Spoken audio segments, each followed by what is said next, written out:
Oui, je me permets d'intervenir pour lire l'intervention de Carole Gandon.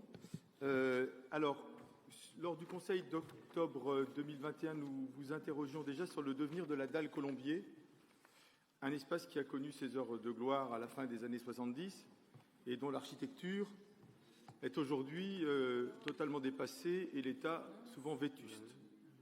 Preuve récente de cet état de fait, la dalle du square de Colombier, voisine de la Grande Dalle, a subi des infiltrations d'eau et doit faire l'objet d'une réhabilitation complète. Or, il s'avère que la municipalité a manqué à ses obligations d'entretien puisque la ville a récemment été condamnée à verser la somme considérable de 2,5 millions d'euros au syndicat des copropriétaires des garages du Colombier au titre de son obligation de remise en état de la ville.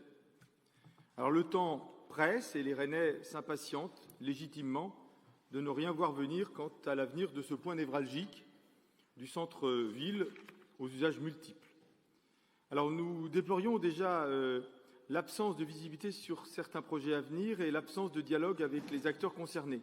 Je pense particulièrement aux équipes du 1988 Club. Depuis, nous pouvons espérer avoir été entendus puisque vous avez fini par les rencontrer janvier dernier et en particulier son gérant de cet établissement. Mais quel résultat? Quelle coopération concrète? La procédure d'expropriation a, semble-t-il, été actée auprès du propriétaire et un promoteur se serait positionné pour le rachat. Alors envisagez-vous d'entamer un véritable dialogue avec les parties prenantes afin de permettre au 1988 de défendre son projet d'un lieu culturel et de création hybride ouvert aux associations et au public? Envisagez-vous de mettre en œuvre les engagements de la charte de construction et de la citoyenneté en associant riverains et commerçants à la réflexion en amont du projet?